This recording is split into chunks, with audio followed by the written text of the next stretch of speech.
मित्रांनो नमस्कार.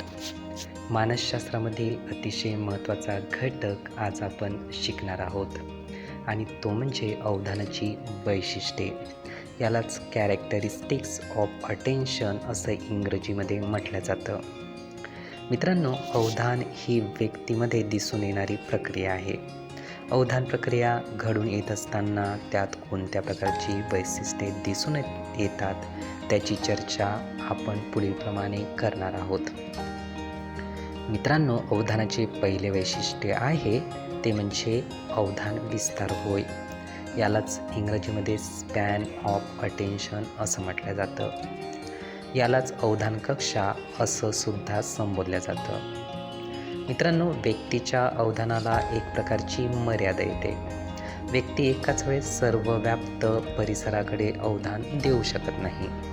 एका वेळेस व्यक्तीच्या नजरेत 4, 8, 12 एवढ्याच गोष्टी पडू शकतात. सर्वत्र या अवधानात सामावतो म्हटले तर शक्य होत नाही.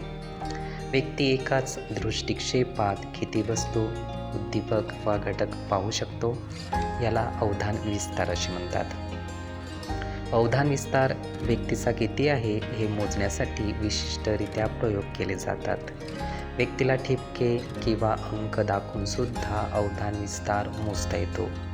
ठिपके किंवा अंक हे 100 मिलीसेकंद इतक्या वेळासाठी दाखवले जातात.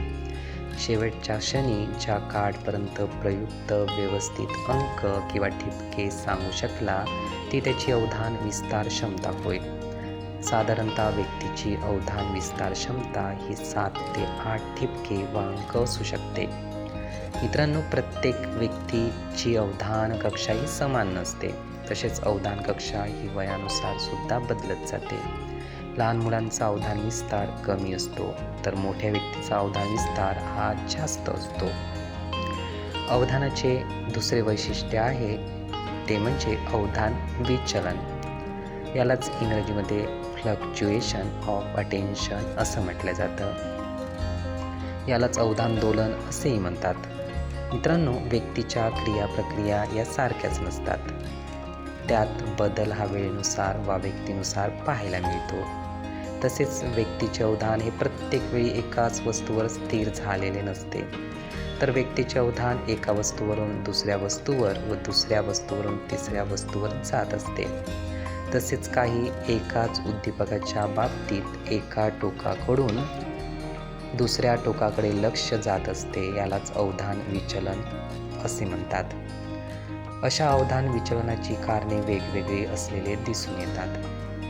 मित्रांनो, काही वेळेस ज्ञानेंद्रियांना येणारा थकवा यासाठी कारणीभूत असतो, तर काही वेळेस वस्तूकडे पाहण्यासाठी लक्ष देताना आलेला कंटाळा असू शकतो.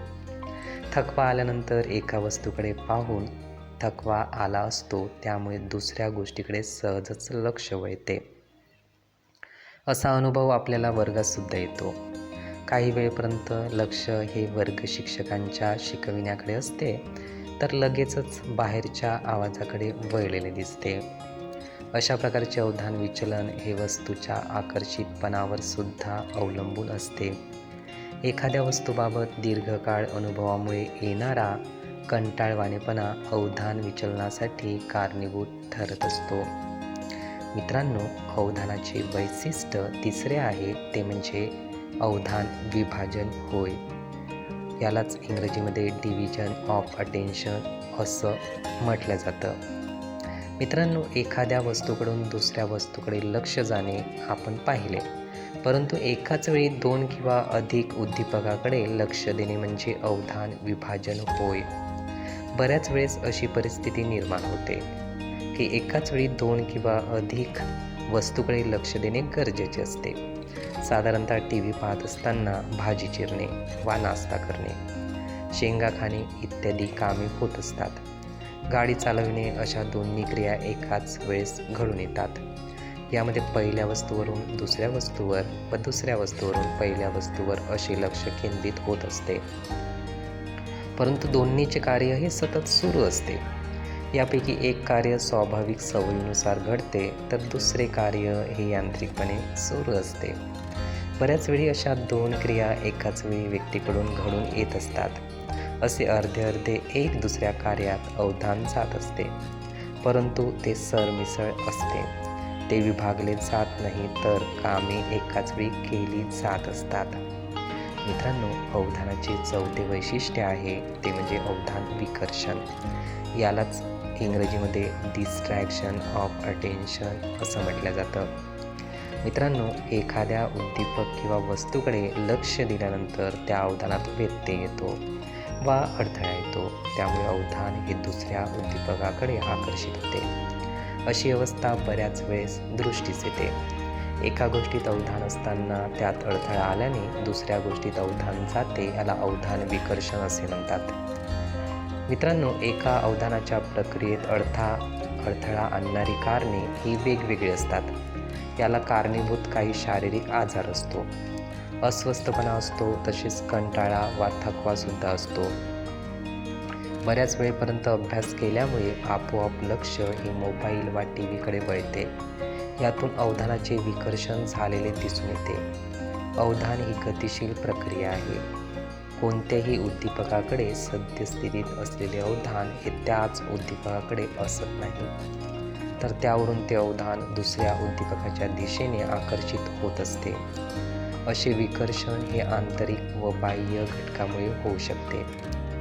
मित्रांनो, समोरचे उद्दीपक आकर्षक, तीव्र गंध, तीव्र आवाज, तीव्र प्रकाशाचे असतील तर अवधान विकर्षण घडून येते. तसेच आंतरिक वेदना, दुःख, मानसिक समाधान, आनंद अशा जाणिवेतूनही अवधान विकर्षण घडून येते.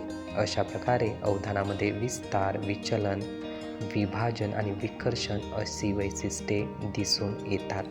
मित्रांनो, ही होती अवधानाची वैशिष्ट्ये. आपण नीटपणे समजून घेण्यासाठी, ऐकण्यासाठी आपले खूप खूप धन्यवाद. आपले जीवन सुखी, आनंदी आणि यशस्वी होण्यासाठी खूप खूप शुभेच्छा.